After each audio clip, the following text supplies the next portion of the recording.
നമ്മൾ ബീഫ് കഴിക്കും. സെൻസർ ബോർഡിൽ ഇരിക്കുന്നവർക്ക് ബീഫ് കഴിക്കാൻ പറ്റില്ല. അവർ കഴിക്കുന്നത് ചിലപ്പോൾ ചാണകമായിരിക്കാം. കേരളത്തിലെ സ്ത്രീകൾ അത്രയ്ക്ക് മോശക്കാരാണോ? ഒരാൾ വന്ന് വിളിച്ചു കഴിഞ്ഞാൽ കൂടെ അങ്ങോട്ട് ഇറങ്ങിപ്പോകും.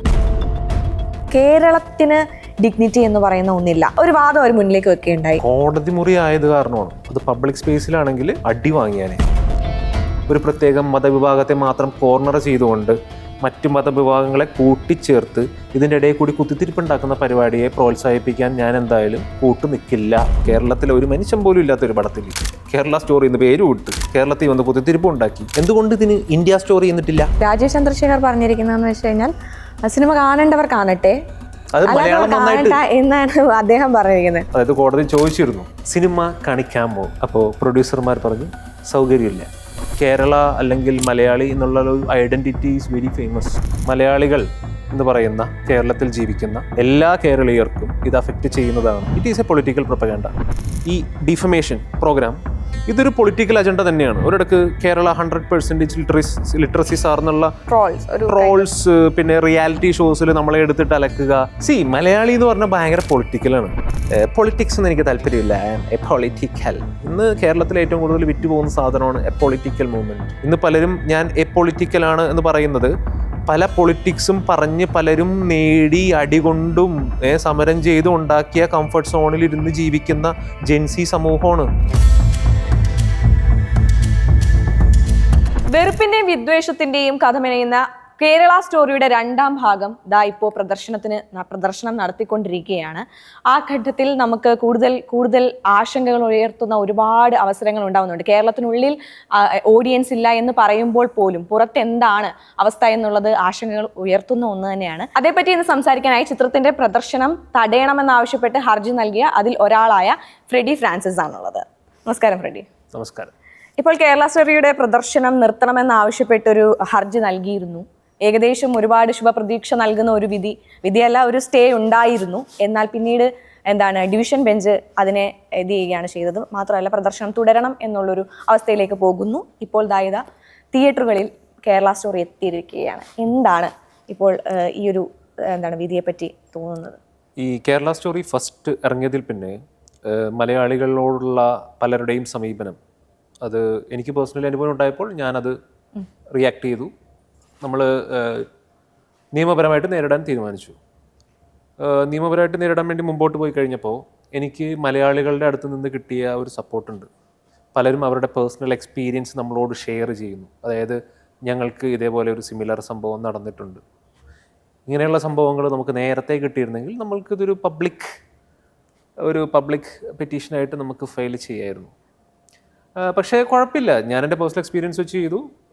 കോടതി അത് ലെജിറ്റിമേറ്റ് ആണെന്ന് പറഞ്ഞു. നമ്മൾ കൊടുത്ത പരാതി ശരിയാണ് എന്ന് കോടതി പറഞ്ഞു. വിധി വന്നത് ഒരേ ഒരു കാര്യത്തിലാണ്. ഫസ്റ്റ് സിംഗിൾ ബെഞ്ചിൻ്റെ വിധി അത് പറഞ്ഞത് ആ സമയത്ത് ജഡ്ജ് ചോദിച്ചിരുന്നു, അതായത് കോടതി ചോദിച്ചിരുന്നു സിനിമ കാണിക്കാമോ? അപ്പോൾ പ്രൊഡ്യൂസർമാർ പറഞ്ഞു സൗകര്യമില്ല. അങ്ങനെ തന്നെ പറഞ്ഞേ, ഞങ്ങൾക്ക് സൗകര്യമില്ല, സിനിമ കാണിക്കാനായിട്ട് നിങ്ങൾ സൗകര്യമില്ല. അപ്പോൾ കാരണം CBFC എന്ന് പറയുന്ന ബോഡിയാണ് ഇതിൻ്റെ അൾട്ടിമേറ്റ്.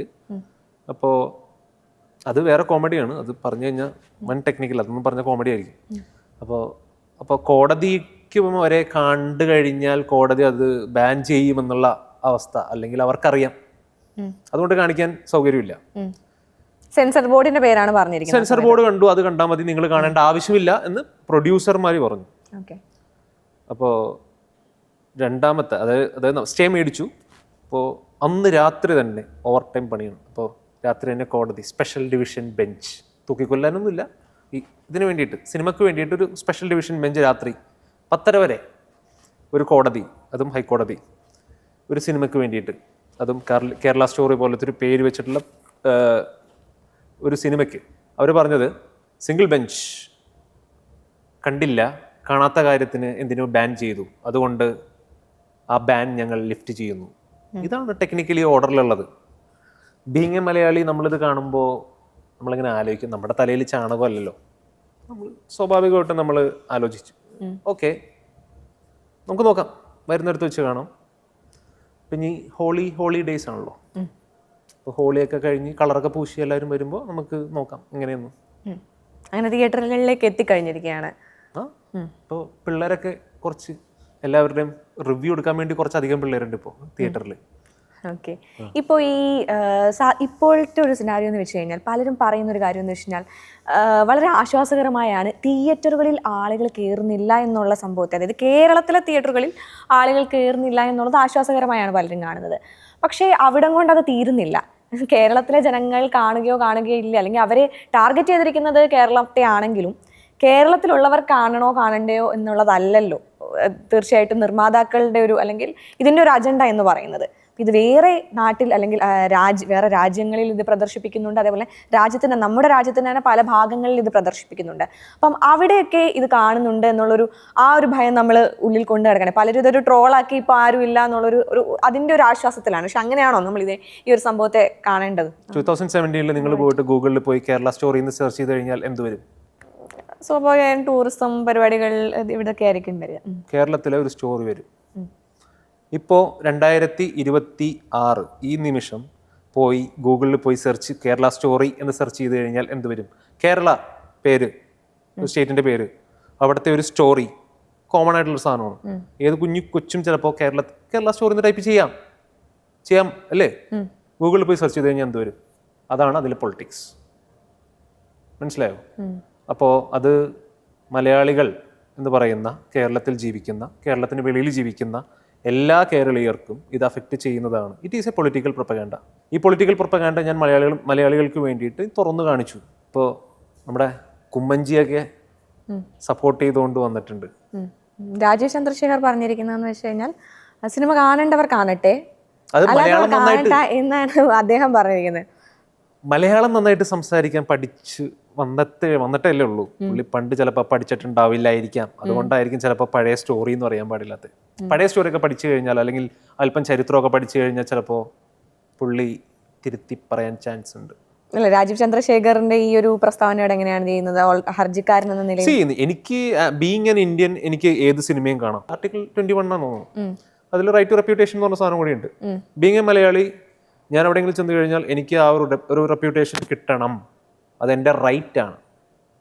ആ റെപ്യൂട്ടേഷൻ കിട്ടില്ല എന്നുള്ള എക്സ്പീരിയൻസുകൾ പലരും ഇപ്പോൾ ഷെയർ ചെയ്തു തുടങ്ങി. ഒരു മലയാളി എന്ന നിലയിൽ തനിക്ക് നേരിട്ട അനുഭവം, ഈ സിനിമ കാരണം, ആദ്യത്തെ ഭാഗം കാരണം തനിക്ക് നേരിട്ട ഒരു പ്രശ്നം കൊണ്ടാണ് താൻ ഇങ്ങനെ ഒരു ഇതൊന്നുകൂടി കാണണം, അല്ലെങ്കിൽ ഇതിന്റെ പ്രദർശനം തടയണം എന്ന് പറഞ്ഞ് ഹർജി നൽകിയത്. എന്തായിരുന്നു അനുഭവം എന്നൊന്ന് ഡിസ്ക്ലോസ് ചെയ്യും? നമ്മൾ കേരളത്തിന് പുറത്ത്, അല്ലെങ്കിൽ നമ്മൾ പറയില്ലേ, ഈ പൊട്ടക്കിണറ്റിൽ ജീവിക്കുന്ന കുറെ തവളകളുമാണ് ഇതിനെ സപ്പോർട്ട് ചെയ്തുകൊണ്ട് വന്നേക്കണേ.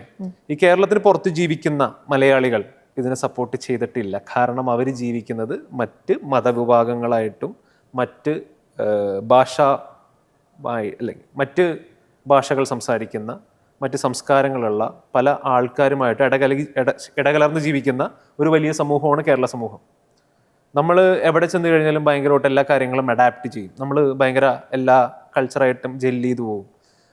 നമ്മൾ ചിലപ്പോൾ സ്പെയിനിൽ പോയിട്ട് പോർക്ക് കഴിക്കും, ബ്രിട്ടനിൽ പോയിട്ട് നമ്മൾ ടിക്ക മസാല കഴിക്കും, അല്ലെങ്കിൽ ചിലപ്പോൾ നമ്മൾ കെൻടക്കി ഫ്രൈഡ് ചിക്കൻ കഴിക്കണമെങ്കിൽ അത് കഴിക്കും. നമുക്കെല്ലാം പോകും. ബീങ് എ മലയാളി ഇപ്പോൾ എല്ലാം നമ്മൾക്ക് അങ്ങനെയൊന്നുമില്ല. പ്ലേറ്റിൽ കിട്ടി കഴിഞ്ഞാൽ എല്ലാം പോകും അല്ലേ? അപ്പോൾ നമുക്കൊരു കോൺഷ്യസ്നെസ് ഉണ്ട്. ഫുഡ് കണ്ടു കഴിഞ്ഞാലും, അല്ലെങ്കിൽ നമ്മളൊരാളോട് സംസാരിക്കുമ്പോഴും നമ്മൾ നേരെ പോകുന്നു, സംസാരിക്കുന്നു. നാട്ടിലെവിടെയാ? മലയാളി ചോദിക്കുന്നൊരു ചോദ്യമാണ്, നാട്ടിലെവിടെയാ? അത് നമ്മളെ ഭയങ്കരമായിട്ട് പേഴ്സണലി കണക്ട് ചെയ്യുന്ന ചോദ്യങ്ങളാണ്. പക്ഷെ നിങ്ങൾ കേരളത്തിന് പുറത്ത്, അല്ലെങ്കിൽ നോർത്ത് ഇന്ത്യയിൽ ജീവിക്കുന്ന പല ആൾക്കാരും, ഈ പ്രിവിലേജ്ഡ് ക്ലാസ്സിലൊക്കെ പെട്ട ആൾക്കാരൊക്കെ നമ്മൾ പരിചയപ്പെടുമ്പോൾ, എൻ്റെ ഫ്രണ്ട് സർക്കിളിലുള്ളവർക്ക് സ്ഥിരം ചോദിക്കുന്നതാ. ആദ്യമൊക്കെ അവർ പരിചയപ്പെടുമ്പോൾ ചോദിച്ചായിരുന്നു, സർനെയിം എന്താണെന്നാണ് ചോദിക്കുന്നത്. അപ്പോൾ ബീങ് എ മലയാളി എനിക്ക് ഭയങ്കര ഇറിറ്റേഷൻ ഉണ്ടാക്കുന്ന കാര്യമാണ്.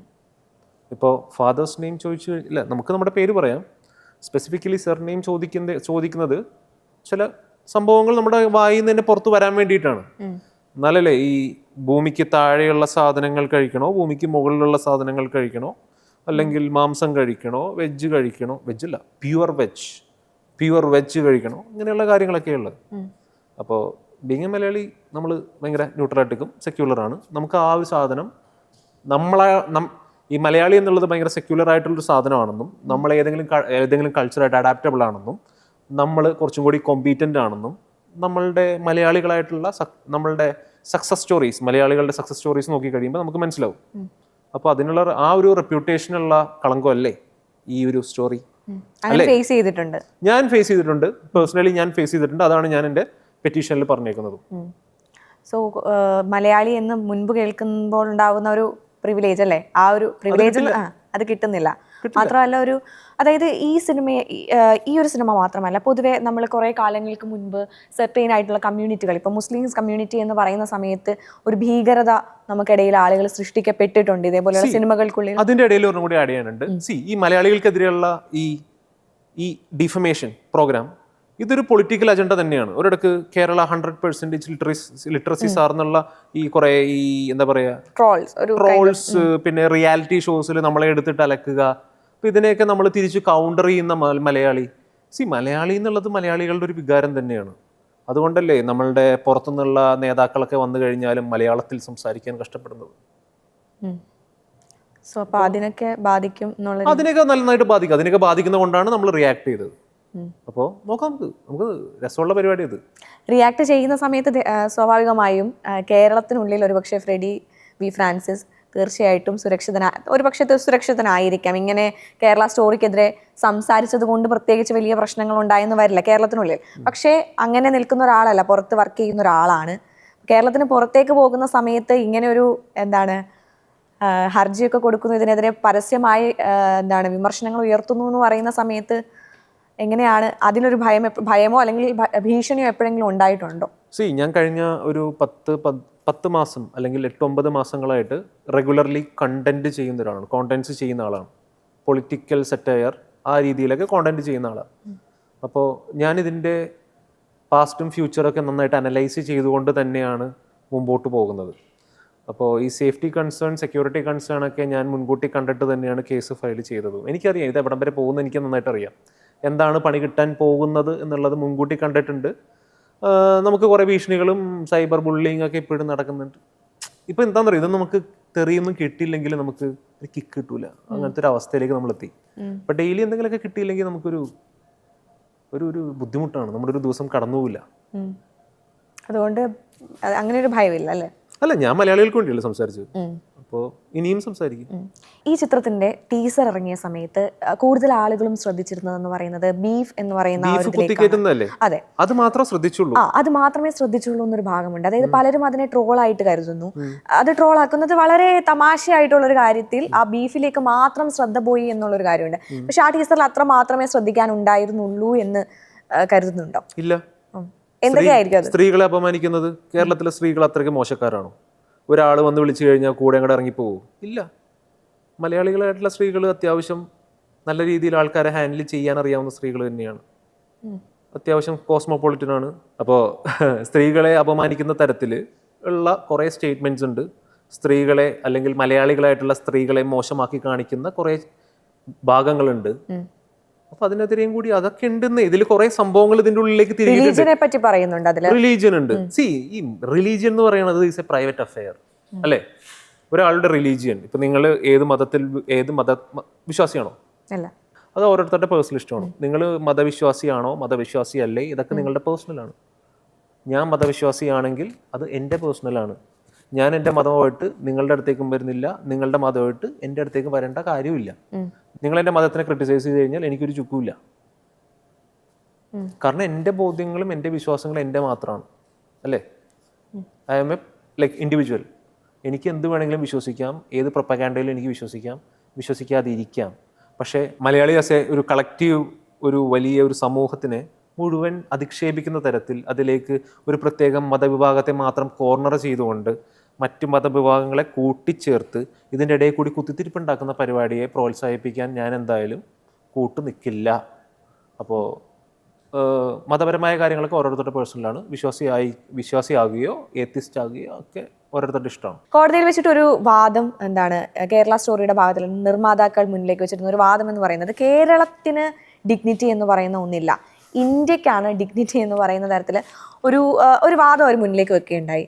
അതിനെങ്ങനെയാണ് കാണുന്നത്? ഒരു ഇന്ത്യക്കാരൻ എന്നുള്ളത് മാത്രം മതി, കേരളൈറ്റ് എന്നുള്ള രീതിയിൽ, അല്ലെങ്കിൽ ഒരു കേരളത്തിൽ നിന്നുള്ള ഒരാൾ എന്നുള്ള രീതിയിൽ അങ്ങനെ ഒരു ഡിഗ്നിറ്റി ഒന്നും വേണ്ട എന്നുള്ളൊരു ആ ഒരു വാദത്തെ എങ്ങനെയാണ് കാണുന്നത്? കോടതി മുറി ആയത് കാരണമാണ്. അത് പബ്ലിക് സ്പേസിലാണെങ്കിൽ അടി വാങ്ങിയാനേ, ഞാനല്ല ആരെങ്കിലുമൊക്കെ വന്നടിച്ചാൽ. അത് സത്യം കിട്ടും, അങ്ങനെ തന്നെ. കാരണം മലയാളിക്ക് മലയാളിയായിട്ടുള്ള ഡിഗ്നിറ്റി ഉണ്ട്, ഒരു റെപ്യൂട്ടേഷൻ ഉണ്ട്, ഒരു സ്പേസ് ഉണ്ട്.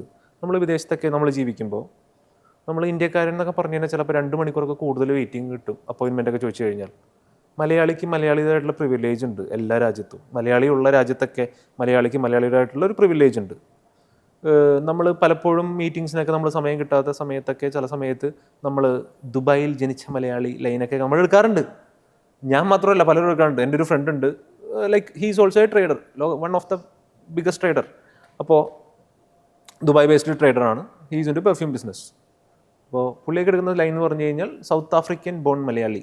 കാരണം പല സമയത്തും ഇന്ത്യക്കാരൻ എന്ന് പറഞ്ഞു കഴിഞ്ഞാൽ ഒരു സ്കാം അല്ലെങ്കിൽ പല പ്രശ്നങ്ങൾ ഉണ്ടാക്കുന്ന ഒരാൾ എന്ന രീതിയിലേക്കുള്ള പ്രശ്നങ്ങൾ ഇന്ന് യൂറോപ്പിലും അമേരിക്കയിലും കാനഡയിലും ഓസ്ട്രേലിയയിലും ന്യൂസിലൻഡിലും സൗത്ത് ഈസ്റ്റ് ഏഷ്യയിലൊക്കെ നടക്കുന്നുണ്ട്. അതിൻ്റെ എല്ലാം ബ്ലെയിം നമ്മൾ എടുക്കുന്നുണ്ട്.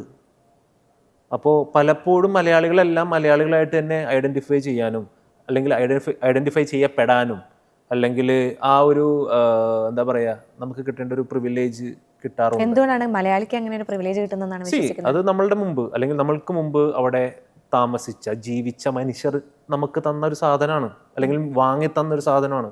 അതൊരു ദിവസം ചുമ്മാ തന്നതൊന്നും അല്ല. അവർ കഷ്ടപ്പെട്ട് അവിടെ പണിയെടുത്ത് അവരൊരു മലയാളി ഐഡന്റിറ്റി അവർ ക്രിയേറ്റ് ചെയ്ത് അവർക്ക് കിട്ടിയിരുന്ന ആ ഒരു എന്താ പറയുക റെസ്പെക്റ്റ്, ബീങ് എ മലയാളി നമ്മൾക്കും കിട്ടുന്നു. ഇപ്പോൾ കേരള അല്ലെങ്കിൽ മലയാളി എന്നുള്ള ഒരു ഐഡൻറ്റിറ്റി ഈസ് വെരി ഫേമസ്. അത് ടൂറിസമായിട്ട് ബന്ധപ്പെട്ടായിരിക്കാം, ചിലപ്പോൾ ബിസിനസ്സായിട്ട് ബന്ധപ്പെട്ടായിരിക്കാം, അല്ലെങ്കിൽ മെഡിക്കൽ പ്രാക്ടീഷണേഴ്സായിട്ട് ബന്ധപ്പെട്ടായിരിക്കാം, അല്ലെങ്കിൽ IT ആയിട്ട് ബന്ധപ്പെട്ടായിരിക്കാം, അല്ലെങ്കിൽ സ്പൈസസ് ആയിട്ട് ബന്ധപ്പെട്ടായിരിക്കാം, അല്ലെങ്കിൽ ട്രേഡിങ്, വേറെ ഏതെങ്കിലും ട്രേഡിങ് ആക്ടിവിറ്റി ആയിട്ട് ബന്ധപ്പെട്ടായിരിക്കാം. ഇങ്ങനെയൊക്കെയാണ് മലയാളീനെയും അല്ലെങ്കിൽ കേരളത്തിനെയും പലരും കണക്ട് ചെയ്യുന്നത്. അല്ലാതെ ഇതേപോലത്തെ ഒരു പ്രൊപ്പഗാൻഡ സ്റ്റോറി വെച്ച് കണക്ട് ചെയ്യപ്പെടാൻ രീതിയിലേക്കുള്ള പ്ലേസ്മെന്റിലേക്കാണ് ഇപ്പോൾ പോയിക്കൊണ്ടിരിക്കുന്നത്. അതുകൊണ്ടാണല്ലോ ഇടക്കിടക്ക് വന്നിട്ട് എല്ലാവരും മറ്റേ നോർത്തിലെ ടീമുകളൊക്കെ വന്നിട്ട് താങ്ങിയിട്ട് പോണേ. അപ്പൊ ഇതിനെ സപ്പോർട്ട് ചെയ്യുന്ന മലയാളം സംസാരിക്കുന്ന വേറെ കുറെ മൂട് താങ്ങികളുണ്ട് ഇന്ന് കേരളത്തിൽ. ഈ നോർത്തിൽ നിന്നുള്ള ആളുകൾ പലരും വന്ന് താങ്ങിയിട്ട് പോകുന്നുണ്ടെന്ന് പറയുന്നുണ്ട്. ഇപ്പോൾ കേരള സാർ 100% ലിറ്ററസി സാർ എന്ന് പറയുന്ന ഒരു നമ്മൾ ഇടയ്ക്ക് വളരെയധികം ചർച്ച ചെയ്യപ്പെട്ട എന്താണ് ഒരു ഷോയിൽ ഉൾപ്പെടെ സംസാരിക്കപ്പെട്ടിരിക്കുന്ന ആ ഒരു ഇതുണ്ടല്ലോ, അതായത് പല കേരളത്തിന് പുറത്ത് നിന്നുള്ള ആളുകൾ കേരളത്തെ നോക്കി കാണുന്ന അല്ലെങ്കിൽ എന്തോ ഒരു പ്രശ്നമുള്ള ഒരു നാടായിട്ടോ ഒരു ഏലിനേറ്റഡ് സ്ഥലമായിട്ട് കാണുന്ന ഒരു പ്രവണത, ആ പ്രവണത എങ്ങനെയാണ്? മലയാളി എന്ന് പറഞ്ഞാൽ ഭയങ്കര പൊളിറ്റിക്കലാണ്. ഈ നമ്മൾ ഇടയ്ക്ക് ചിലവരൊക്കെ കളിയാക്കാറുണ്ട്, ഈ പാവാട വിസ സാരി വിസ എന്നൊക്കെ പറഞ്ഞ് കുറേ പേരെ പഴയ ആൾക്കാരെയൊക്കെ കളിയാക്കാറുണ്ട്. അതായത് ഭാര്യ ജോലിക്ക് പോകുന്നു, അതിൻ്റെ പുറകെ ഒരു ഭർത്താവ് പോകുന്നു, അങ്ങനെ കുറേ പേരെ കളിയാക്കാറുണ്ട്. പക്ഷേ ഈ പല ആൾക്കാരും പൊളിറ്റിക്കൽ ഇൻവോൾവ്മെൻറ്റ് പല രാജ്യങ്ങളിലും പൊളിറ്റിക്സ് ആയിട്ടും അല്ലെങ്കിൽ മറ്റ് സോഷ്യൽ വർക്കായിട്ട് ബന്ധപ്പെട്ടൊക്കെ പല രീതിയിലും വർക്ക് ചെയ്യുന്ന മലയാളി സമൂഹമുണ്ട്. നമ്മൾ കളിയാക്കാറില്ലേ? ഇപ്പോൾ നമ്മൾ പറയാറില്ല, ആദ്യം ഭാര്യ പോകുന്നു, ഭാര്യ നിന്നെ കൊണ്ടുപോകുന്നു, അപ്പോൾ കളിയാക്കിക്കൊണ്ട് പാവാട വിസ സാരി വിസ എന്നൊക്കെ പറഞ്ഞുകൊണ്ട് പറയുന്ന ഒരു കുറേ കൊളോക്കിയൽ ടേംസ് കോട്ടയം ഭാഗത്തും എറണാകുളം ഭാഗത്തും അല്ലെങ്കിൽ ആലപ്പുഴ ഭാഗത്തും പത്തനംതിട്ട ഭാഗത്തൊക്കെ ഉണ്ട്, ഓൾറെഡി ഉണ്ട്. അങ്ങനെ കളിയാക്കുന്ന ഒരു വിഭാഗമുണ്ട്. പക്ഷേ ഇങ്ങനെ പോകുന്ന പല ആൾക്കാരും ചിലപ്പോൾ സോഷ്യൽ വർക്കായിരിക്കാം, അതിനുശേഷം പൊളിറ്റിക്സിലേക്കൊക്കെ ഇറങ്ങും. ഒരു പൊളിറ്റിക്കൽ മലയാളി പലപ്പോഴും രാജ്യത്തിൻ്റെ പുറത്ത് പോയി കഴിഞ്ഞാൽ പുറത്തോട്ട് വരും. അതൊരു പ്രിവിലേജ്ഡ് കമ്മ്യൂണിറ്റിയിലുള്ള ആളാണെങ്കിൽ റൈറ്റ് വിങ് പൊളിറ്റിക്സ് ആയിട്ട് ചേർന്ന് നിൽക്കുന്ന ആളും, അല്ലെങ്കിൽ കുറച്ചൊരു വിടന്ന് പോകുന്ന ഒരു അണ്ടർ പ്രിവിലേജ്ഡ് ആയിട്ടുള്ള കമ്മ്യൂണിറ്റി എന്നുള്ള ആളാണെങ്കിൽ ഒരു ലെഫ്റ്റ് വിങ് പൊളിറ്റിക്സ് പിടിക്കുന്ന ഒരു മലയാളി ഉണ്ട്. അപ്പോൾ ആ റിയാലിറ്റി ഷോയിൽ പറയുന്ന ഒരു സാധനമുണ്ട്, പെൺകുട്ടി പൊളിറ്റിക്സ് ഒന്നും എനിക്ക് താല്പര്യമില്ല, ഐ ആം എ പൊളിറ്റിക്കൽ. ഇന്ന് കേരളത്തിൽ ഏറ്റവും കൂടുതൽ വിറ്റുപോകുന്ന സാധനമാണ് എ പൊളിറ്റിക്കൽ മൂവ്മെന്റ്. നമ്മൾ ജീവിക്കുന്ന സാഹചര്യങ്ങൾ, നമ്മൾ കഴിക്കുന്ന ഭക്ഷണം, നമ്മൾ ഉടുക്കുന്ന വസ്ത്രം, നമ്മൾ കാണുന്ന സിനിമ, എവറിത്തിങ് ഈസ് പൊളിറ്റിക്കൽ. അപ്പോൾ ഈ എ പൊളിറ്റിക്കൽ എന്ന് പറഞ്ഞ സാധനം ഈ പിള്ളേരുടെ തലയിലേക്ക് വെക്കണം, പൊളിറ്റിക്സ് ഒക്കെ മോശമാണ് അല്ലേ? അങ്ങനത്തെ സാധനം ഇല്ലേ കേരളത്തിൽ ഇന്ന് നിലനിൽക്കുന്നുണ്ട്. അപ്പോൾ പൊളിറ്റിക്സ് മോശമാണെന്നുള്ളതല്ല, പൊളിറ്റിക്സ് നിങ്ങൾക്ക് വേണ്ട അല്ലെങ്കിൽ ജീവിക്കാൻ വേണ്ട പോളിസീസ് ഉണ്ടാക്കുന്ന പൊളിറ്റീഷ്യൻസിനെ ഉണ്ടാക്കുന്ന ആ സിസ്റ്റത്തിൽ നിങ്ങളുടെ ഇൻവോൾവ്മെന്റ് അത്യാവശ്യമാണ്. അപ്പോൾ എപ്പൊളിറ്റിക്കൽ എന്ന് പറയുന്ന അല്ലെങ്കിൽ ഇപ്പോൾ എന്താണ് ഫ്രെഡിയുടെ നമ്മുടെ ഇൻസ്റ്റഗ്രാം അക്കൗണ്ട് നോക്കുമ്പോൾ തന്നെ നിഷ്പക്ഷനല്ല എന്ന് പറയുന്നുണ്ട്. സോ എത്രത്തോളം പ്രാധാന്യമുണ്ട് ഒരാൾ നിഷ്പക്ഷനല്ലാതെ നിൽക്കുക അല്ലെങ്കിൽ പൊളിറ്റിക്കലായി ഇരിക്കുക എന്നുള്ളത് എത്രത്തോളം പ്രാധാന്യമുണ്ടെന്നാണ് കരുതുന്നത്? BJPയുടെ നമ്മുടെ പഴയ പ്രസിഡന്റ് നമ്മുടെ സുരേന്ദ്രൻ സാറ് എന്ന് പറഞ്ഞായിരുന്നു, അവർക്ക് നേട്ടം കിട്ടണമെങ്കിൽ പോളറൈസേഷൻ എന്ന് പറഞ്ഞ സാധനം നടന്നു കഴിഞ്ഞാൽ മാത്രമേ ഞങ്ങൾക്ക് ഒരു മൂവ്മെൻറ്റ് അല്ലെങ്കിൽ പുഷ് കിട്ടുള്ളൂ എന്ന്. അപ്പോൾ പോളറൈസേഷൻ ഓൾറെഡി നടന്നു കഴിഞ്ഞു. കേരളത്തിൽ പോളറൈസേഷൻ നടന്നു കഴിഞ്ഞു. And Kerala story is also A product of it. അതെങ്ങനെ മറ്റേ കത്തുന്ന തീയിലേക്കുള്ള പെട്രോൾ പോലെ ഒഴിച്ചു കഴിഞ്ഞ് അങ്ങനെ കത്തിക്കാമെന്നുള്ള രീതിയിൽ യൂസ് ചെയ്യുന്ന ഒരു ടൂള് മാത്രമാണ്. അപ്പോൾ ഇത്രയും പോളറൈസ്ഡ് ആയിട്ടുള്ള സൊസൈറ്റിയിൽ നിഷ്പക്ഷത അതൊക്കെ വലിയ റാഡിക്കൽ. നമുക്ക് വേണ്ടത് എന്താ? പക്ഷം വേണമെന്നേ. പക്ഷം ഉണ്ടെങ്കിൽ മാത്രമേ നമുക്കിപ്പോൾ സൈഡിൽ നിൽക്കാൻ പറ്റുള്ളൂ. പോളറൈസ്ഡ് ആയിട്ടുള്ള സൊസൈറ്റിയിൽ ഒരു പക്ഷം പിടിച്ചു കഴിഞ്ഞാൽ മാത്രമേ സൊസൈറ്റിയെ നേരെ ചൊവ്വേ മുമ്പോട്ട് കൊണ്ടുപോകാൻ പറ്റുള്ളൂ. നമ്മളുടെ ഒരു സമൂഹം നമ്മൾ ഡെവലപ്പ് ചെയ്തു വന്നത് ഒരു ദിവസം കൊണ്ടല്ല. ഇന്ന് പലരും ഞാൻ എപൊളിറ്റിക്കലാണ് എന്ന് പറയുന്നത് പല പൊളിറ്റിക്സും പറഞ്ഞ് പലരും നേടി അടികൊണ്ടും സമരം ചെയ്തും ഉണ്ടാക്കിയ കംഫർട്ട് സോണിൽ ഇരുന്ന് ജീവിക്കുന്ന ജെൻസി സമൂഹമാണ് ഈ പറയുന്നത്. I am apolitical. എനിക്ക് അങ്ങനെയുള്ളവരോട് പറയാനുള്ളത്, നിങ്ങൾ ആദ്യം നിങ്ങളുടെ റൂട്ട്സിലേക്ക് പോവുക. നിങ്ങൾക്ക് ഇപ്പോൾ കിട്ടുന്ന എല്ലാ പ്രിവിലേജസും ബെനിഫിറ്റ്സും എല്ലാം, ഈവൻ നിങ്ങളുടെ സാലറി, നിങ്ങൾ ചെയ്യുന്ന വർക്കിംഗ് അവേഴ്സ്, നിങ്ങൾക്ക് കിട്ടുന്ന ഹോളിഡേയ്സ്, നിങ്ങൾക്ക് കിട്ടുന്ന പല ബെനിഫിറ്റ്സും എല്ലാം ഇതുപോലെയുള്ള പല പൊളിറ്റിക്കൽ മൂവ്മെൻറ്റിൻ്റെയും ഭാഗമായിട്ട് കിട്ടുന്നതാണ്. അത് കേരളത്തിലും ഇപ്പം യൂറോപ്പിൽ പോയിട്ട് മിനിമം സാലറി നിങ്ങൾക്ക് യൂറോപ്പിൽ പോയിട്ട് പല ജോലി ചെയ്യുമ്പോൾ പറയുമല്ലോ മിനിമം 1.5 ലക്ഷം രൂപ കിട്ടും. ഇത് കിട്ടുന്നതൊക്കെ അവിടുത്തെ പൊളിറ്റിക്കൽ മൂവ്മെൻറ്റിൻ്റെ ഭാഗമായിട്ടാണ്. ഇപ്പോൾ കഴിഞ്ഞ ദിവസം ഒരു മറ്റേ സായിപ്പ് വന്നപ്പോൾ ചോദിച്ചില്ലേ സ്ട്രൈക്ക് ആയി, എന്താണ് നിങ്ങളുടെ അനുഭവം? ഐ ആം ഫ്രഞ്ചുകാരൊക്കെ ഇതേപോലെ പല പൊളിറ്റിക്കൽ മൂവ്മെൻറ്റും ലോകത്തിലെ തന്നെ ഏറ്റവും മികച്ച അല്ലെങ്കിൽ ഏറ്റവും വലിയ പൊളിറ്റിക്കൽ മൂവ്മെൻറ്റും അല്ലെങ്കിൽ സമരവും സ്ട്രഗിളും കണ്ട ഒരു ഭൂമിയാണ് യൂറോപ്പ്. അവിടെയുള്ള പല ആൾക്കാരും അല്ലെങ്കിൽ അവിടെ ഉള്ള മലയാളികളെല്ലാം അനുഭവിക്കുന്ന ഇപ്പോഴത്തെ പല ബെനിഫിറ്റ്സും ഇതുപോലെയുള്ള പൊളിറ്റിക്കൽ മൂവ്മെന്റ്സിന്റെ ഭാഗമായിട്ടും ട്രേഡ് യൂണിയൻസിന്റെ ഭാഗമായിട്ടും നടന്ന സ്ട്രൈക്കിന്റെ കൂടി തന്നെ കിട്ടിയതാണ്. അപ്പൊ ഈ പൊളിറ്റിക്കൽ എന്ന് പറയുന്ന ആൾക്കാരെയൊക്കെ ഞാൻ പറയാറ് പോയി പണിവെക്കട എന്നാ പറയാറ്, അല്ലെങ്കിൽ ഗോ ടു ദ റൂട്ട്സ്. അല്ലെങ്കിൽ നിങ്ങൾ റൂട്ട്സ് നോക്കുക, എവിടെ നിന്ന് നിങ്ങൾ വന്നു. ഇപ്പൊ കേരള സ്റ്റോറിയുടെ മറ്റൊരു ഏറ്റവും കൂടുതൽ ചർച്ചയായ മറ്റൊരു പ്രധാനപ്പെട്ട ഒരു കാര്യം എന്ന് വെച്ച് കഴിഞ്ഞാൽ ഇവർ ഒരു പ്രൊമോഷണൽ ഇവന്റിന് വരികയുണ്ടായി. ഇതിൽ ഏകദേശം 35ഓളം സ്ത്രീകൾ ഉണ്ടായിരുന്നു. സോ ഇതിന് ഏറ്റവും സ്ട്രൈക്കിംഗ് ആയിട്ട് അല്ലെങ്കിൽ ഈ പറയുന്ന നിർമ്മാതാക്കളെ ഉത്തരം മുട്ടിച്ചൊരു കാര്യം എന്ന് വെച്ച് കഴിഞ്ഞാൽ ഇതിൽ എവിടെയാണ് ഒരു മലയാളിയായിട്ടുള്ള ഒരു സ്ത്രീ അല്ലെങ്കിൽ കേരള സ്റ്റോറി എന്നാണ് പേര്, കേരളത്തിൽ നിന്നുള്ളൊരു സ്ത്രീ എന്തേ എന്ന് ചോദിക്കുന്ന സമയത്ത് ഇവരവിടെ ഉത്തരം മുട്ടി നിൽക്കുന്നത് കാണുന്നുണ്ട്. ഈ ഒരു കേരളത്തിൽ നിന്നുള്ള ഒരു വ്യക്തിയെ പോലും കാണിക്കാൻ പറ്റാത്ത ഒരു പ്രൊമോഷണൽ ഇവന്റ്, ഒരു ചിത്രത്തിന്റെ അതേ പേരിട്ടിട്ട് ഉള്ള ഒരു ചിത്രത്തിന്റെ ഇവന്റിൽ ഒരു കേരളത്തിൽ നിന്നുള്ള ഒരാൾ പോലും ഇല്ല. അങ്ങനെ ഒരു ചിത്രത്തിന് ഈ പേരിടുന്നു എന്നുള്ളതിനെ എത്രത്തോളം അപകടകരമായുമാണ് കാണുന്നത്, അതേപോലെ തന്നെ അത് എങ്ങനെയാണ് ആ ഒരു നിരീക്ഷിക്കുന്നത്? അന്ന് ആ പ്രൊമോഷൻ വന്ന ഓരോ സ്ത്രീയും സംസാരിക്കുന്ന ഹിന്ദി തന്നെ ആയിരിക്കും, അല്ലെങ്കിൽ ഹിന്ദിയുടെ ഓരോ ഡയലക്ട്, മധ്യപ്രദേശും അതേപോലെ തന്നെ എനിക്കൊന്ന് മഹാരാഷ്ട്ര, ഹിന്ദിയുടെ ഓരോ ഡയലക്റ്റ് ആയിരിക്കും കൂടുതലും. അപ്പോൾ എന്തുകൊണ്ട് ഇതിന് ഇന്ത്യ സ്റ്റോറി എന്നിട്ടില്ല? എന്തുകൊണ്ട് ഇന്ത്യ സ്റ്റോറി എന്നിട്ടില്ല? അല്ലെങ്കിൽ അറ്റ്ലീസ്റ്റ് സൗത്ത് ഇന്ത്യയിലെ തമിഴ്നാട് സ്റ്റോറി എന്നിട്ട് കഴിഞ്ഞാൽ ചിലപ്പോൾ 2 ദിവസം കൊണ്ട് പരിപാടി തീർന്നാനേ. കർണാടക സ്റ്റോറി എന്നിട്ട് വേഗം 1 ദിവസം കൊണ്ട് തന്നെ പരിപാടി തീർന്നാനേ. കോടതിയിലേക്കൊന്നും പോകില്ല, 2 ദിവസം കൊണ്ട് തന്നെ അവർ മാറ്റിക്കോളും. കാരണം മലയാളിക്ക് കുറച്ച് കുറച്ച് ശാന്തത, പീസ്ഫുള്ളൊക്കെ ഇഷ്ടപ്പെടുന്നത് കൊണ്ട് നമ്മൾ നേരെ കോടതിയിൽ പോയി. നമ്മളും ഈ കർണാടകയിലെയും തമിഴ്നാട്ടിലെയും ആൾക്കാരെ പോലെ റിയാക്ട് ചെയ്തുകൊണ്ട് റോട്ടിലോട്ട് ഇറങ്ങി എല്ലാ ഹിന്ദി ബോർഡുകളും ചവിട്ടിപ്പൊള്ളിക്കാനായിട്ട് മലയാളികൾ അങ്ങനെ നിൽക്കില്ല, ഇല്ലേ? നമ്മൾ കൂടി വന്നാൽ ഒന്ന് തടയും, അല്ലെങ്കിൽ കുറച്ച് സമരം ചെയ്യും. അങ്ങനത്തെ ചെറിയ ചെറിയ കുൽസിത പരിപാടിയൊക്കെ ആയിട്ട് മലയാളികൾ മുമ്പോട്ട് പോകും. അപ്പോൾ അതുകൊണ്ടാണ് മലയാളികളുടെ അടുത്ത് പിന്നെ പൊളിറ്റിക്കൽ പ്രോജക്റ്റാന്ന് പറഞ്ഞത്. അതുകൊണ്ടാണ് കേരളത്തിലെ ഒരു മനുഷ്യൻ പോലും ഇല്ലാത്തൊരു പടത്തിൽ കേരള സ്റ്റോറി എന്ന് പേര് വിട്ട് കേരളത്തിൽ വന്ന് കുത്തിത്തിരിപ്പ് ഉണ്ടാക്കി, ഒരു ദിവസത്തെ സ്റ്റേയും മേടിച്ച് അവർക്ക് എത്ര കോടി നഷ്ടം ഉണ്ടാക്കി എന്ന് വിചാരിക്കണു. അപ്പോൾ ഇതിൻ്റെയൊക്കെ ആവശ്യമുണ്ടോ? ചുമ്മാ വന്ന് ചൊറിഞ്ഞതല്ലേ കേരളത്തിനെ. അപ്പോൾ കേരളത്തിലെ മലയാളികൾ ഇപ്പം നല്ല രീതിയിൽ റിയാക്ട് ചെയ്യുന്നുണ്ട് ഈ വിഷയത്തിനോട്. It is a political project. BJP ആൾക്കാർ സപ്പോർട്ട് ചെയ്തുകൊണ്ട് വരുന്നുണ്ട്, ഈ കേരള സ്റ്റോറീനെ സപ്പോർട്ട് ചെയ്തുകൊണ്ട് മുമ്പോട്ട് വരുന്നുണ്ട്. നോക്കാം, മലയാളി മണ്ടനല്ലല്ലോ, വോട്ട് കുത്തുമ്പോൾ ചിലപ്പോൾ നോക്കിയേ കുത്തുള്ളൂ. അപ്പോൾ അതിൽ ചിലപ്പോൾ വോട്ടിൽ കാണും. കേരള സ്റ്റോറിയുടെ ഈ രണ്ടാമത്തെ ഭാഗത്തെ പറ്റി അധികം കണ്ടവരില്ല. എന്നാൽ പോലും ഞാൻ ഒരു റിവ്യൂ വായിച്ചതിൽ കേട്ടതെന്ന് വെച്ചാൽ ഒരാളാണ് അതിൽ കേരളത്തിൽ നിന്നുള്ള ആൾ, ബാക്കി 2 പേര് വേറെ 2 സ്ഥലങ്ങളിൽ നിന്നുള്ളതാണ്. പക്ഷെ എന്നിട്ടും ആ ചിത്രത്തിന് പേര് വന്നിരിക്കുന്നത് കേരള സ്റ്റോറി എന്നാണ്. അതൊരു പൊളിറ്റിക്കൽ പ്രോജക്റ്റ് ആണ്. അതുകൊണ്ടല്ലേ ഞാൻ പറഞ്ഞ പൊളിറ്റിക്കൽ പ്രോജക്റ്റ്. ഇതാരാണ് ഐഡിയേഷൻ ചെയ്തതെന്ന് നിങ്ങൾ അന്വേഷിച്ചു പോവുക, ഇതാരാണ് നറേറ്റ് ചെയ്തതെന്ന് നിങ്ങൾ അന്വേഷിച്ചു പോവുക, ഇതിന്റെ സ്ക്രിപ്റ്റ് ആരാണ്, ഫസ്റ്റ് സ്ക്രിപ്റ്റും 1 ലൈനും ആരാണ് എഴുതിയതെന്ന് നിങ്ങൾ അന്വേഷിച്ചു പോവുക. കറക്റ്റായിട്ട് എത്തുന്ന സ്ഥലവും ഞാൻ എൻ്റെ മനസ്സിലുള്ള സ്ഥലത്തിലായിരിക്കും നിങ്ങളും എത്തുന്നത്. അന്വേഷിച്ചു പോവുക. നിങ്ങൾ ജേർണലിസ്റ്റ് അല്ലേ, അന്വേഷിച്ചു പോവുക. ഇപ്പോൾ തൊട്ട് കഴിഞ്ഞാൽ സെൻസറിങ് എന്ന് പറയുന്ന ഒരു അവസ്ഥയുള്ള ഒരു നാട്, അല്ലെങ്കിൽ അങ്ങനെ ഒരു അവസ്ഥയാണ് നമുക്കുള്ളത്. അങ്ങനെ ഒരു കാലഘട്ടത്തിലൂടെയാണ് പോകുന്നത്. ഒരുപാട് സെൻസർഷിപ്പുകൾ ഉണ്ടാകുന്നു. കുറേ ചിത്രങ്ങൾക്ക്, ഇപ്പോൾ വിജയുടെ ജനനായകൻ ഉൾപ്പെടെയുള്ള സിനിമകൾ, അതിൻ്റെയൊക്കെ ടീസറിലോ അങ്ങനെ ഒന്നിലും നമ്മളൊന്നും കൃത്യമായി കണ്ടിട്ടില്ല. പക്ഷെ എന്നിട്ട് കൂടി ഈ പറയുന്നത് പോലെ അവിടെ ഒരു സെൻസറിങ് വരുന്നു, ആ ചിത്രം ഇത് ചെയ്യപ്പെടുന്നു. അങ്ങനെയുള്ള സമയത്ത് ഒരു സംസ്ഥാനത്തിൻ്റെ പേരിട്ട് ഒരു ചിത്രം ഇറക്കുന്നു. അതിൽ സ്പെസിഫിക് ആയിട്ടുള്ള ഒരു ഭക്ഷണത്തിന് പേര്, ഈവൻ ദോ നമ്മൾ നോക്കുന്ന സമയത്ത് IFFKയുടെ സമയത്ത് ബീഫ് എന്ന പേര് ഇട്ടത് കൊണ്ട് മാത്രം നമ്മുടെ രാജ്യത്ത് നിന്നുള്ളൊരു ചിത്രമായിരുന്നില്ല. എന്നിട്ട് കൂടി ആ ചിത്രത്തിന് ഒരു വിലങ്ങ് വരുന്നുണ്ട്, അല്ലെങ്കിൽ വിലക്ക് വരുന്നു. അതിനകത്തെ കണ്ടന്റ് എന്താണെന്ന് ശ്രദ്ധിക്കുന്നില്ല. പക്ഷെ ബീഫ് എന്നൊരു അങ്ങനെ ഒരു വാക്കിനെ ബേസ് ചെയ്തിട്ടാണ് ആ ഒരു വിലക്ക് വരുന്നത്. ഇത്രയും ഇപ്പുറത്തെ ഒരുപാട് സെൻസർഷിപ്പുകൾ നടക്കുന്നു. എമ്പുരാന്റെ കാര്യം നമുക്കറിയാം, എത്ര വെട്ടുകളാണ് ആ ചിത്രത്തിന് ഉണ്ടായതെന്ന്. അതേപോലെ തന്നെ ജനനായകൻ നിൽക്കുന്നു. ഇങ്ങനെയുള്ള ചിത്രങ്ങളിലെല്ലാം വളരെ ചെറിയ രീതിയിലെങ്കിലും, അല്ലെങ്കിൽ പേരുകൾ കാരണം പോലും ഇത്രയും വെട്ടും സെൻസർഷിപ്പും നേരിടേണ്ട സമയത്ത് കേരള സ്റ്റോറി എന്ന് പറയുന്ന ചിത്രത്തിന് മാത്രം എന്തുകൊണ്ടാണ് ഇതേപോലെയുള്ള കടുംവെട്ടുകൾ നേരിടേണ്ടി വരുന്നില്ല? അതുപോലെ തന്നെ ഈ പറയുന്ന സെൻസർഷിപ്പുകളുടെ പ്രശ്നങ്ങൾ വരുന്നില്ല എന്നതിന് എന്തായിരിക്കും ഫ്രെഡി ഉത്തരം പറയുക ചോദിച്ചാൽ? നമ്മൾ ബീഫ് കഴിക്കും. സെൻസർ ബോർഡിൽ ഇരിക്കുന്നവർക്ക് ബീഫ് കഴിക്കാൻ പറ്റില്ല.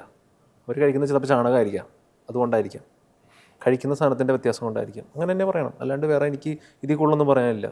നാടിനെ അപമാനിച്ച് കാണിക്കുക എന്നുള്ളത് മുൻപോട്ട് വെക്കുന്ന രാഷ്ട്രീയം, ആ രാഷ്ട്രീയ നേട്ടത്തിന് വേണ്ടിയിട്ട്, അല്ലെങ്കിൽ പൊളിറ്റിക്കൽ പോളറൈസേഷൻ ഉണ്ടാക്കാൻ വേണ്ടിയിട്ട്, അല്ലെങ്കിൽ സോഷ്യൽ പോളറൈസേഷൻ ഉണ്ടാക്കാൻ വേണ്ടിയിട്ട് മുമ്പോട്ട് വെക്കുന്ന ഇതേപോലെയുള്ള പ്രൊപ്പഗാൻഡ മൂവി മുമ്പോട്ട് വെക്കുമ്പോൾ പല മൂവിക്കും Janaki versus state of Kerala, അപ്പോൾ അതിനൊക്കെ ജാനകി വി എന്നിട്ട് കുഴപ്പമില്ലായിരുന്നു.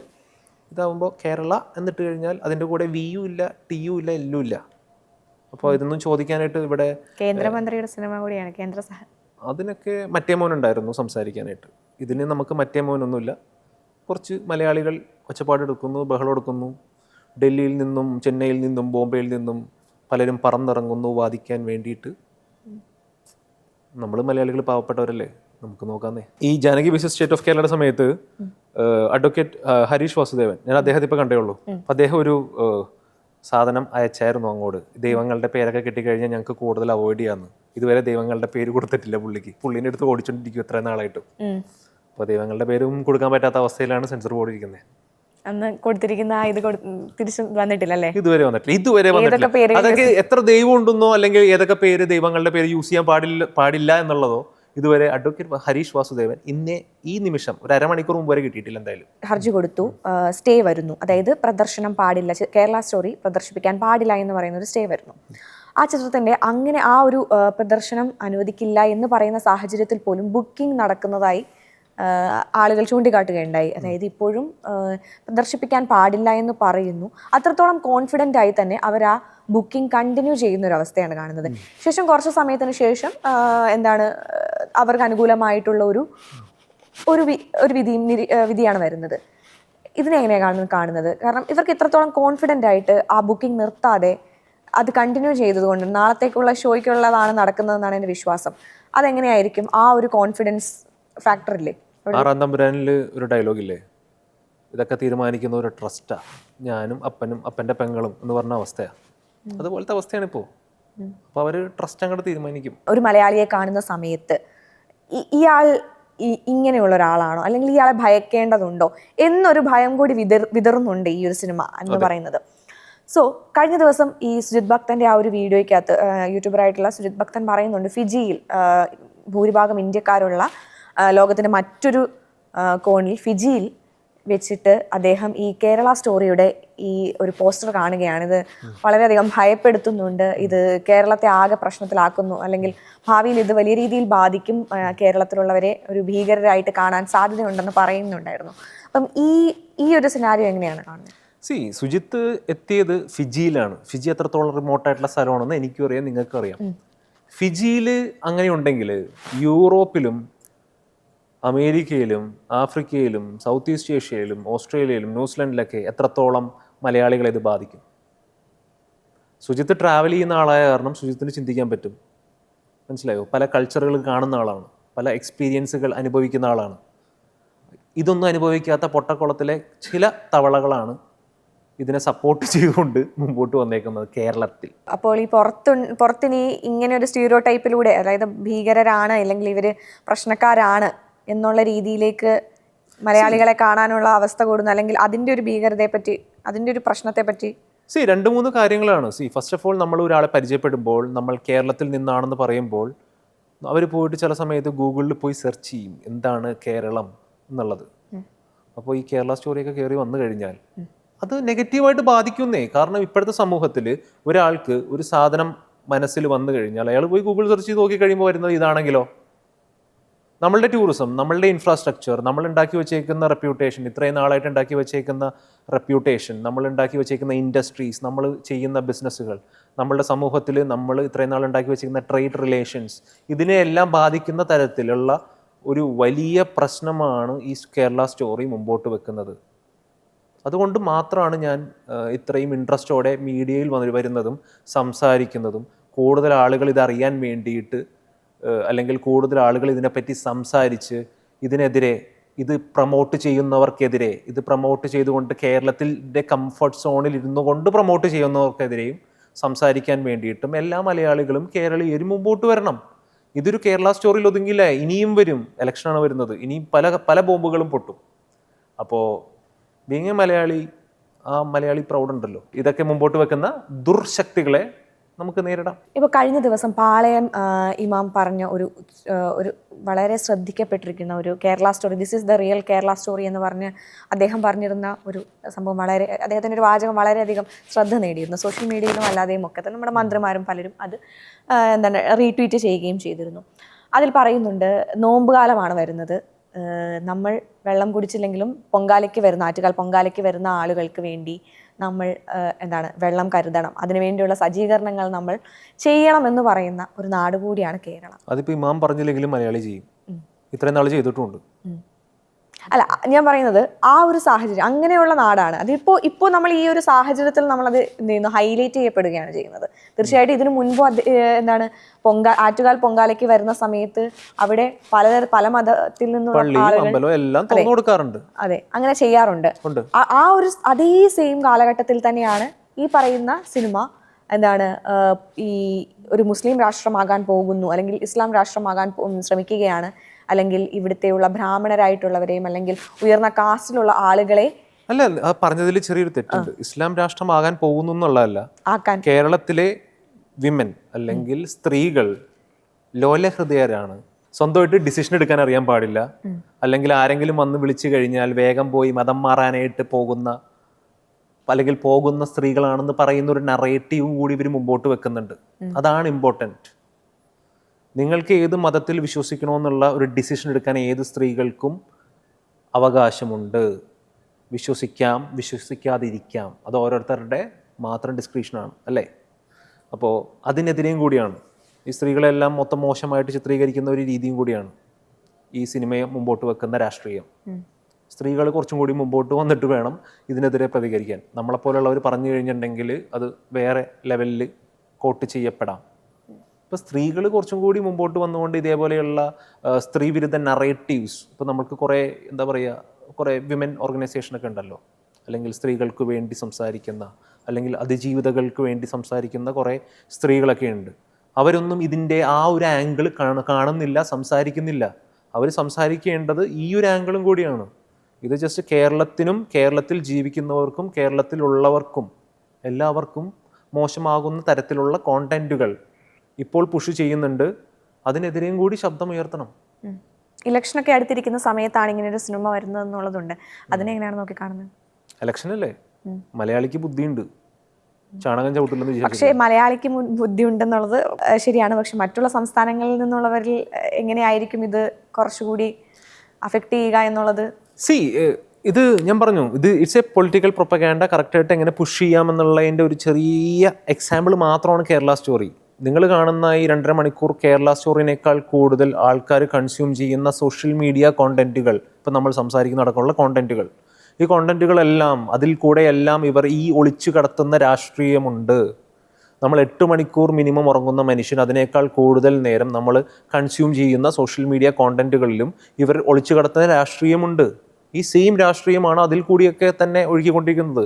വിദ്വേഷത്തിൻ്റെ രാഷ്ട്രീയം, ഹേറ്റിൻ്റെ രാഷ്ട്രീയം, പിന്നെ എന്തൊക്കെയാണ് കുത്തിത്തിരിപ്പിൻ്റെ രാഷ്ട്രീയം, പോളറൈസേഷൻ എങ്ങനെ ഉണ്ടാക്കാമെന്നുള്ളതിൻ്റെ പല പല വേർഷനുകൾ. അപ്പോൾ അതിനെല്ലാത്തിനെതിരെയും പ്രതികരിക്കാനായിട്ട് സൊസൈറ്റി മുമ്പോട്ട് വരണം. എന്നാലേ മാത്രമേ നല്ലൊരു കേരളം ഉണ്ടാക്കാൻ പറ്റുള്ളൂ. ഇനി എങ്ങനെയാണ് മുന്നോട്ട് പോകുന്നത്? അതായത് ഇപ്പോൾ കേരള സ്റ്റോറിയുടെ ഒരു എന്താണ് പ്രദർശനം വീണ്ടും അനുമതി ലഭിച്ചിരിക്കുകയാണ്. ഇനി മുന്നിലേക്ക് എങ്ങനെയായിരിക്കും? നിയമ പോരാട്ടവുമായി മുന്നോട്ട് പോകാനാണോ?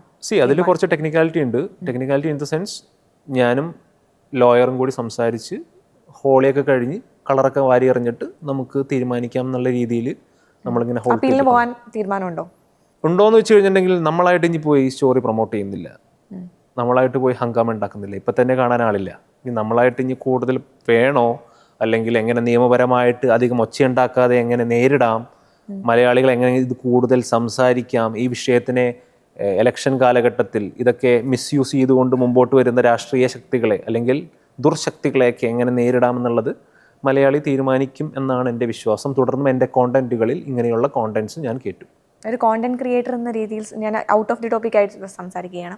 ഒരു കോണ്ടന്റ് ക്രിയേറ്റർ എന്ന് പറയുന്ന സമയത്ത് പലപ്പോഴും കോണ്ടന്റ് ക്രിയേറ്റേഴ്സിന് മാത്രമല്ല, ഇൻഫ്ലുവൻസർ എന്ന് ഞാൻ വിളിക്കുന്നില്ല, കോണ്ടന്റ് ക്രിയേറ്റർ എന്ന് വിളിക്കാനാണ് ഇഷ്ടമെന്ന് പറയുന്നത്. പക്ഷേ കോണ്ടന്റ് ക്രിയേറ്റേഴ്സ് എന്ന് പറയുന്ന സമയത്ത് പലപ്പോഴും സമൂഹത്തിൽ നിന്ന് ഒരു പുച്ഛ മനോഭാവം, ലൈക്ക് ഇവർക്ക് പൊളിറ്റിക്കലി അറിയില്ല എന്നുള്ള കാര്യങ്ങളോ അങ്ങനെയൊക്കെ ചിന്തിക്കുന്ന ഒരു മനോഭാവമുണ്ട്. പക്ഷേ ഇത്രയും പൊളിറ്റിക്കലി ചിന്തിക്കുന്ന പലതരത്തിലുള്ള പല മേഖലയിൽ നിന്നുള്ള ആളുകൾ ഉണ്ടായ ഇടത്തു നിന്ന് തന്നെ ഒരു കോണ്ടന്റ് ക്രിയേറ്റർ ആണ് ഇതിനെതിരെ ഹർജി നൽകിയത് എന്നുള്ള ഒരു ഫാക്ട് ഉണ്ടല്ലോ. അതിനെ എങ്ങനെയാണ്? ഞാൻ കോണ്ടന്റ് ക്രിയേറ്റർ എന്ന് പറഞ്ഞു കഴിഞ്ഞാൽ 365 ദിവസവും കോണ്ടന്റ് ചെയ്യുന്ന ആളാണ്. ഒരു കോണ്ടന്റ് എങ്ങനെ മനുഷ്യനെ മാറ്റാം എന്നുള്ള രീതിയിൽ എൻ്റെ റിസർച്ചും ഈ മേഖലയായിട്ട് ബന്ധപ്പെട്ടാണ്. Especially how a consumer behaviour is affected by a film, അല്ലെങ്കിൽ കസ്റ്റമറിൻ്റെ decision making affected by film എന്നുള്ള രീതിയിൽ ഞാൻ റിസർച്ച് ചെയ്ത ആളും കൂടിയാണ്. അപ്പോൾ എങ്ങനെ ഒരു കോണ്ടന്റ് വെച്ചുകൊണ്ട് ആളുകളുടെ മനസ്സിനെ അല്ലെങ്കിൽ അവരുടെ ബിഹേവിയറിനെ മാറ്റാം എന്നുള്ളത് വ്യക്തമായിട്ട് മനസ്സിലാക്കി തന്നെയാണ് ഞാൻ മുമ്പോട്ട് പോയതും ഇത് കൂടുതൽ ആൾക്കാരിലേക്ക് ചർച്ചയ്ക്ക് മുമ്പോട്ട് വെച്ചതും. ഇത് വലിയ പ്രശ്നമാണ്. ഒരു നാടിനെ തകർക്കാൻ വേണ്ടിയിട്ട് ഒരു ആറ്റം ബോംബിൻ്റെ ആവശ്യമൊന്നുമില്ല.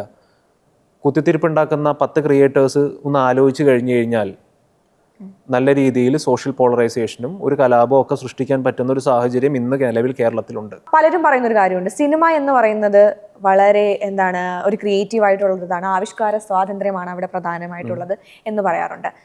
ശരിക്കും സിനിമയായി കാണണമെന്ന് പറയുന്ന രാഷ്ട്രീയ നേതാക്കളും ഇതിനിടയിൽ വന്നിരുന്നു. അതേപോലെ തന്നെ വ്യക്തികളുണ്ട്. അങ്ങനെ പറയുന്ന സമയത്ത് വ്യക്തികളുടെ സ്വാതന്ത്ര്യമാണ്, അല്ലെങ്കിൽ സിനിമയായി കാണണം എന്ന് പറയുന്ന ഈ ഒരു നറേറ്റീവ് ഇന്നല്ല സ്റ്റാർട്ട് ചെയ്തത്. ഈ ഒരു നറേറ്റീവിനെ എങ്ങനെയാണ് ഈ കേരള സ്റ്റോറിയുടെ പശ്ചാത്തലത്തിൽ? ബീങ് എ കോണ്ടന്റ് ക്രിയേറ്റർ, എനിക്ക് എന്ത് കോണ്ടന്റും ക്രിയേറ്റ് ചെയ്യാം. പക്ഷേ ചെയ്യുന്ന കോണ്ടന്റ് കൺസ്യൂം ചെയ്യുന്ന സൊസൈറ്റി, അവരുടെ മുകളിലേക്ക് നമുക്കൊരു സോഷ്യൽ റെസ്പോൺസിബിലിറ്റി ഉണ്ട്. അത്രയും നോക്കിയാൽ മതി. ആ social responsibility defines everything. Because as A content creator എനിക്ക് കിട്ടുന്ന പൈസ അവർ കാണുന്ന പരസ്യങ്ങളിലൂടെ ആയിരിക്കാം, അല്ലെങ്കിൽ സോഷ്യൽ മീഡിയയിൽ നിന്ന് കിട്ടുന്നതിലൂടെ ആയിരിക്കാം. ഇതെല്ലാം അൾട്ടിമേറ്റ്ലി കമ്മിങ് ഫ്രം സൊസൈറ്റി. സിനിമയായി കാണാൻ പറ്റൂ, അങ്ങനെ കണ്ടാൽ മതി എന്നുള്ള ആ ഒരു നറേഷനോട് എന്താണ് പറയാനുള്ളത്? സിനിമയായിട്ട് തന്നെ കാണണം, സിനിമയായിട്ട് കണ്ടാൽ മതി. പക്ഷെ സിനിമ ഇൻഫ്ലുവൻസ് ചെയ്യുന്നുണ്ട് ജീവിതത്തിൽ, ഓരോരുത്തരുടെയും ജീവിതത്തിൽ സിനിമ ഇൻഫ്ലുവൻസ് ചെയ്യുന്നുണ്ട്. സാധനം കയ്യിലുണ്ടോ എന്ന് ചോദിക്കുന്ന പണ്ട് ചോദിച്ച ഡയലോഗ് ഇന്നും പോപ്പ് കൾച്ചറിൻ്റെ ഭാഗമായിട്ട് യൂസ് ചെയ്യുന്നുണ്ട്. പിന്നെ കുറേ സ്റ്റീരിയോ ടൈപ്സ് മലയാളികളുടെ ഉള്ളിലേക്ക് വന്നത് സിനിമയിലൂടെ തന്നെയാണ്. അപ്പോൾ ഈ സിനിമയിലൂടെ തന്നെ മലയാളികൾക്ക് ചീത്തപ്പേരുണ്ടാക്കുന്ന സാധനങ്ങളൊക്കെ മുമ്പോട്ട് വന്നു കഴിഞ്ഞാൽ, അല്ലെങ്കിൽ എൻറ്റയർ കളക്റ്റീവായിട്ട് ഈ ജോഗ്രഫിക്കൽ ലൊക്കേഷൻ, അല്ലെങ്കിൽ കേരളമാകുന്ന ജോഗ്രഫിക്കൽ ലൊക്കേഷൻ, അല്ലെങ്കിൽ മലയാളം സംസാരിക്കുന്ന മലയാളിയെ ചീത്തപ്പേരുണ്ടാക്കുന്ന രീതിയിലേക്ക് മുമ്പോട്ട് വന്നു കഴിഞ്ഞാൽ അതിനെതിരെ പ്രതികരിക്കാൻ ഞാൻ റെഡിയാണ്. ഞാൻ ഇനിയും വരും, തുടരും. അപ്പോൾ നിയമപോരാട്ടം തുടരട്ടെ. ഓൾ ദി ബെസ്റ്റ് ആൻഡ് നമുക്ക് ഇനിയും കാണാം. Thank you.